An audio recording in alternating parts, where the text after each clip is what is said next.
Hello, my friends. Let's talk about the recent conversation surrounding being anti-Semitic. Rabbi Shem Tov tells Senate hearing on anti-Semitism that it's not enough. It's not enough to be not anti-Semitic. One must be anti-Semitic. This is what Rabbi Shem Tov thinks is best to stop the dangerous rise in anti-Semitism.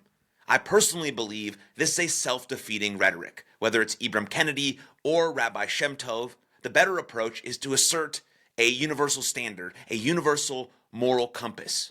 And it's perfectly fine to be not anti-Semitic, because not everyone will be or even needs to be an activist. However, I don't think Rabbi Shem Tov was speaking in the same way Kennedy does. Kennedy asserts that if one is not anti-racist, then they are in fact racist.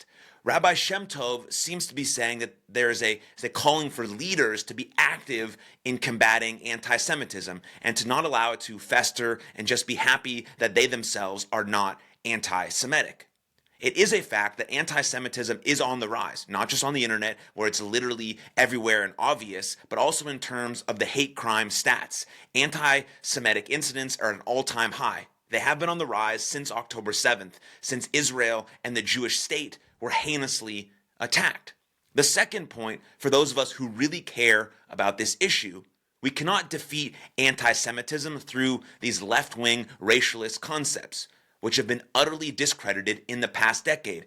Don't do the anti-racist thing. Don't do the DEI thing. Don't do the hate speech thing. It's a bad strategy and a bad look. It's making a demand on people to think a certain way, to behave a certain way. And I don't think that's how you win hearts and minds, by making demands, by declaring people feel a certain way or think a certain way about something. Forcing or compelling people to do anything is always the wrong approach. So if you have a case to make your case. Be persuasive, engage, have conversations, let your ideas speak for themselves. Tell people what you think. Don't tell people what to think. Again, tell people what you think. Don't tell people what to think. That's what these, again, left-wing racialist concepts did. They demand you think a certain way or you should be cast out and condemned and canceled. Now look, if after making the case someone still doesn't sympathize or come around to your ideas, maybe perhaps then it's an intellectual failing, perhaps it's a moral failing, or perhaps it's a failing on our part that we didn't make the case well enough or articulate our positions well enough. So I really don't think Americans must be anti or even anti anything. Hopefully Americans should love the Jewish people, not because they have to, but because doing so, is as American as apple pie.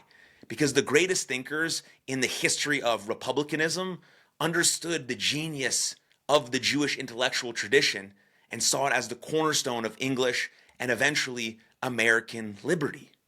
Because the Western notion of hope since the English Reformation has been inextricably bound with God's promises about the Jewish people, which is why the much later advent of modern Zionism found such fertile soil in the English-speaking world. Because the Western scientific spirit was intimately bound up from its inception with a fascination with the Hebraic history and literature, right? From Francis Bacon to Isaac Newton, from Robert Boyle to, Joseph Priestley. Because the American commitment to republicanism over monarchy enshrined in our political founding texts was drawn directly from Jewish literature.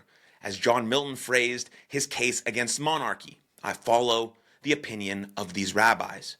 Because Jewish Americans have and continue to fight, bleed, and die for this country, for America, in every single war since the American Revolution. Because this country's literature, political philosophy, moral character, and even its geography are deeply, beautifully Hebraic. I don't want a single person anywhere from sea to shining sea to be forced to love me or compelled to be anti-Semitic. I don't want them to be forced. What I want to do is instead double down on the American experiment, its biblical roots, its fierce commitment to liberty, its Hebraic heritage. There is no effort anyone could expand to fight anti-Semitism that could equal the power and promise of the American story. So let's spread our energy telling that rousing, inspiring tale. Because rightly understood, there is no nation more definitionally philo-Semitic than ours. Let's build it again. And thank you for your time and attention. I'd love to know your thoughts. Thank you again. Cheers.